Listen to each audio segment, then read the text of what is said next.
छत्रपती शिवरायांच्या अवमान प्रकरणी तेलंगणातून अटक केलेल्या प्रशांत कोरटकरला कोल्हापुरात आणण्यात आलंय। आता त्याला जिल्हा न्यायालयामध्ये हजर केलं जाईल। कोरटकर सोबत परीक्षित पडवेकर याला सुद्धा अटक करण्यात आली आहे। परीक्षित कोरटकरचा स्वीय सहाय्यक म्हणून सोबत त्याच्या वावरत होता। प्रशांत कोरटकर आणि त्याच्या परिवाराचा दुवा म्हणून परीक्षित काम करत होता। स्थानिक गुन्हे शाखा आणि जुना राजवाडा पोलीस यांच्याकडून कोरटकर आणि परीक्षित पडवेकर याची कसून चौकशी सुरू आहे। चंद्रपुरात तो कोणत्या अधिकाऱ्याला भेटला याची देखील चौकशी पोलीस करतायत। तो कुणाच्या संपर्कात होता त्याच्या कॉन्टॅक्ट ट्रेसिंगचं काम सुद्धा सुरू आहे। कोरटकरनं इतिहास संशोधक इंद्रजित सावंत यांना फोनवरून धमकावलं होतं। याबाबत कोल्हापुरातील जुना राजवाडा आणि नागपुरातील बेलतरोडी पोलीस ठाण्यात गुन्हा दाखल होता, तो पसार झाला। तर कोल्हापूर पोलिसांनी गेल्या महिन्याभरात नागपूरसोबतच मुंबई, चंद्रपूर आणि इंदोर इथे त्याचा शोध घेतला। अखेर त्याला तेलंगणातनं अटक करण्यात आली आहे। राजमाता जिजाऊ छत्रपती शिवाजी महाराज, संभाजी महाराज यांचा जो अपमान त्याने केला होता, त्यामुळे मी पोस्ट टाकली होती। कोल्हापुरी पायतानानं त्याचं खरं म्हणजे स्वागत हे करायला पाहिजे होतं आणि हे आम्ही बघू, एक स्वागत त्याचं हे कोल्हापुरी पायतानानं नक्की होईल। कारण नुसता त्याला तिथं आणून आणि त्याला कायदेशीर कारवाई नाही का, त्यानं ज्या स्तरावर राजमाता जिजाऊंची जी बदनामी केलेली आहे, जो वाक्य जो बोललेला आहे ना, ते आमच्या शिवभक्तांच्या मनातून कधीही जाणार नाही, डोक्यातून जाणार नाही। त्यामुळे त्याला शासन हे शिवभक्तच करते। पायतान दाखवण्यावर तुम्ही ठाम आहात? हे 100%। छत्रपती शिवाजी महाराजांच्या बद्दल, संभाजी महाराजांच्या बद्दल त्यांना अपशब्द वापरलेले होते। विचार मांडणाऱ्या लोकांना धमकी देण्याचं काम त्याने केलेलं होतं आणि महिनाभर या सगळ्या उठाठेवी करून तो आज त्याला पोलिसांनी ताब्यात घेतलेला आहे। आम्ही कोल्हापूरकर त्याची इथं वाटच बघत होतो। आता तो पोलिसांच्या ताब्यात आहे, पण नक्की आम्ही कोल्हापुरी पायतानाने त्याला उत्तर दिल्याशिवाय राहणार नाही। हरामखोरांना कोल्हापूरचं उत्तर पोलिसांच्याकडून आणि शिवप्रेमींच्याकडून देखील नक्कीच मिळणार आहे। कुठल्याही नालायकानं छत्रपती शिवरायांच्या बद्दल, संभाजी महाराजांच्या बद्दल घाणेरडे शब्द जो वापरल तर त्याला ठोकायचं काम कोल्हापुरातला शिवप्रेमी असेल, महाराष्ट्रातला शिवप्रेमी असेल, हा सदैव तत्पर असणार आहे। तो आमच्या समोर आम्हाला दिसलेला नाही, तर त्याचं काम आम्ही करू। शिवाजी महाराजांच्यावर, शाहू महाराजांच्यावर जे शब्द टाकले त्याची जीभ झाटून काढली पाहिजे आणि त्यांना कोल्हापुरी चपलाचा आहे का दाखवलाच पाहिजे।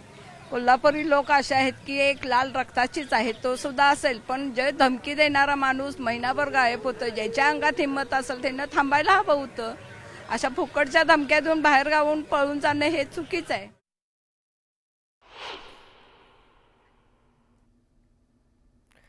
तर प्रशांत कोरटकरला तेलंगणातनं ताब्यात घेण्यात आलं, त्याला कोल्हापुरात आणण्यात आलंय।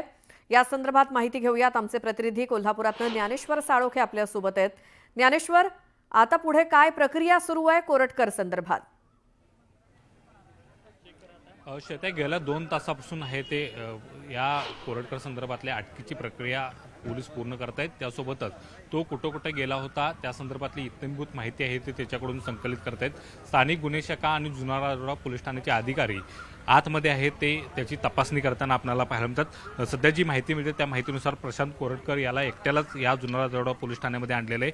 काल परीक्षित हा त्याचा मित्र आणि कोरटकर या दोघांना आहे ते ताब्यात घेण्यात आलं होतं। मात्र एकूणच आता जी अटकेची कारवाई आहे ती फक्त एकट्या कोरटकरवरती केली जाते आणि त्या संदर्भात कोरटकर याला जुना राजवाडा पोलीस ठाण्यामध्ये आणलेलं आहे। त्याची अटकेची कागदपत्रे प्रक्रिया आहे ती आता पूर्ण झालेली आहे आणि त्याच्याकडून तो चंद्रपुरात ज्या अधिकाऱ्यांना भेटला होता त्याची माहिती संकलित करण्याचं काम सुरू आहे। त्याचं कॉन्टॅक्ट ट्रेसिंग आहे ते सुरू पोलिसांनी केलेलं आहे। तो या दरम्यान कुणाकुणाला भेटला, फरार असताना त्याला कोणी आश्रय दिला, याची सगळी माहिती आहे ती संकलित केली जाते। त्यानं जो मोबाईल फॉर्मॅट केला तो कुठून मोबाईल फॉर्मॅट केला याची माहिती सुद्धा आता पोलीस अधिकारी संकलित करताना पाहायला मिळतात। त्याच्या आवाजाचे नमुने घ्यायचे आहेत आणि त्या अनुषंगाने सुद्धा त्याची तयारी आहे का हे सुद्धा पोलीस तपासताना या ठिकाणी दिसून येतात। आज त्याला काही वेळातच आहे ते वैद्यकीय चाचणीसाठी शासकीय रुग्णालयामध्ये आहे ते दाखल केलं जाणार आहे। त्यातून वैद्यकीय चाचणी पूर्ण झाल्यानंतर पुढची प्रक्रिया पार पडली जाणार आहे, ते म्हणजे त्याला कोर्टामध्ये हजर करण्यात येणार आहे आणि कोर्टामध्ये हजर केलं जाते त्यावेळी ही सगळी माहिती आहे ती कोर्टासमोर पोलीस देणार आहेत आणि त्या अनुषंगाने त्याची कोठडी आहे ती वाढवून घेऊन मागणी जी आहे ती कोल्हापूर पोलीस करणार आहेत आणि त्या अनुषंगाने कोल्हापूर पोलिसांनी तयारी आता सुरू केलेली आहे आणि त्यामुळे कोरटकर याच्या अडचणीत सध्या वाढ होताना आपल्याला पाहायला मिळतात।